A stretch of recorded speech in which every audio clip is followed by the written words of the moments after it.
Bonjour à tous, c'est Jean pour votre podcast en français.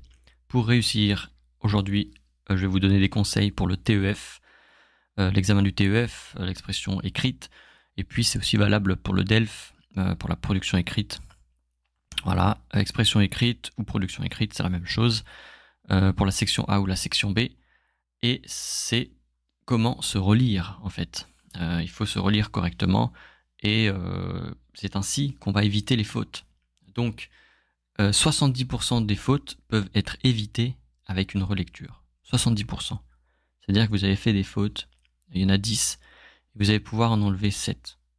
C'est énorme. En fait, c'est très important la relecture pour cette raison. Donc, relire. Alors, comment relire Je conseille tout d'abord de relire à l'envers. Relire à l'envers, pourquoi ? Pour déconnecter le sens de l'orthographe et de la structure.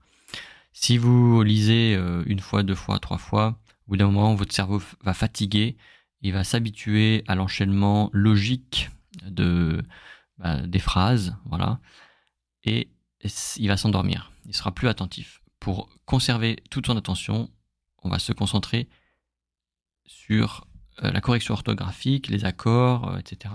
Et donc, on ne veut plus savoir si l'enchaînement des phrases est logique et si l'histoire est belle. On s'occupe plus de ça. Donc, on commence par la dernière phrase. On relit. Et puis après, on remonte. On fait l'avant-dernière phrase.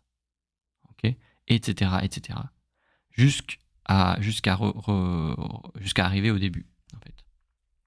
Donc, c'est relire à l'envers. Relire à l'envers. Ok. La deuxième chose qui est importante, c'est ne pas essayer de tout corriger en même temps.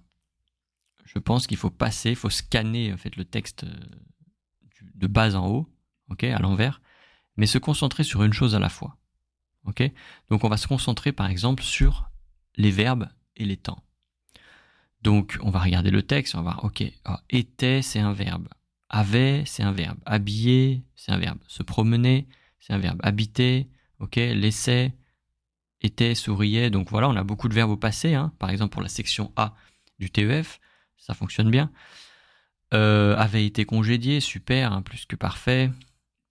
Et donc on se concentre là-dessus et on vérifie que les verbes, quel est le sujet de chaque verbe. Ok.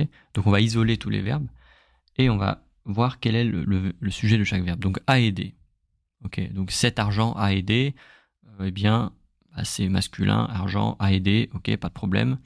L'homme a reconnu la femme, a reconnu, le sujet c'est l'homme, masculin singulier, il n'y a pas de problème, etc. etc. On fait comme ça, on scanne les verbes, les temps et les accords. Ensuite, on peut passer aux adjectifs. On repart de la fin et on va dire, bon, ils sont où les adjectifs ? Bon, il y a ancien, il y a heureuse, il y a étrange, il y a insolite, voilà. Et c'est pareil, on va voir quel est le sujet en fait. À quoi cet adjectif fait référence ? Bon, ancien collègue. Collègue, c'est pluriel. Eh bien, ancien, on va l'accorder. Agreement. Une femme est très heureuse. Heureuse, ça se rapporte à la femme. Ça qualifie la femme. Et donc, la femme, c'est féminin. Et donc, on va mettre heureuse. Ok ? Et on fait ça pour tous les adjectifs et tous les accords. On vérifie. Ensuite, on fait pareil. On repart de la fin pour remonter jusqu'au début et on regarde les noms, par exemple. Le chômeur, leur famille, cet argent, cette femme, un cadeau, le voisinage, etc. Et on fait la même chose, on regarde l'accord, quel est le sujet, etc. Quel est le verbe, blablabla. On regarde le contexte en fait. Et puis on fait la même chose avec les pronoms compléments. Ok ? Les pronoms relatifs. Par exemple, qui, que. Par exemple, les collègues qui avaient été congédiés. Eh bien, il faut vérifier tout ça. Parce que ça va poser des problèmes d'accord. Et si vous corrigez, vous allez avoir 70% de fautes en moins, ce qui est énorme. Profitez-en, ça va vous permettre d'avoir un meilleur score au TEF. Et au DELF, bien sûr. Alors, pour résumer, commencez par la fin. Moi, c'est vraiment ce que je conseille parce qu'en fait, notre cerveau s'habitue, il est très intelligent. Hein. En fait, parfois, il faut le déshabituer pour conserver l'attention. Concentrez-vous sur une chose à la fois. Ok ? On se concentre sur les accords des verbes, les accords des adjectifs, les pluriels, peu importe ce que vous voulez, mais une chose à la fois. Et enfin, vous pouvez murmurer en lisant, en relisant, en faisant votre relecture. Vous pouvez murmurer le texte.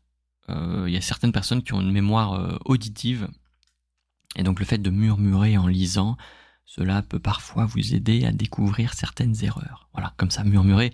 Alors vous n'allez pas parler tout haut, hein, si vous êtes à l'examen surtout, vous parlez en chuchotant. Voilà, chuchoter, murmurer, mais c'est encore plus doux. Voilà, donc c'est les 3 conseils que je vous donne pour à faire une bonne relecture et pour éviter les erreurs, hein, pour corriger 70% de fautes que vous allez pouvoir éviter en vous relisant correctement. Voilà. Alors j'espère que ça va vous aider. Retrouvez bien sûr la transcription en pièce jointe, j'allais dire en description.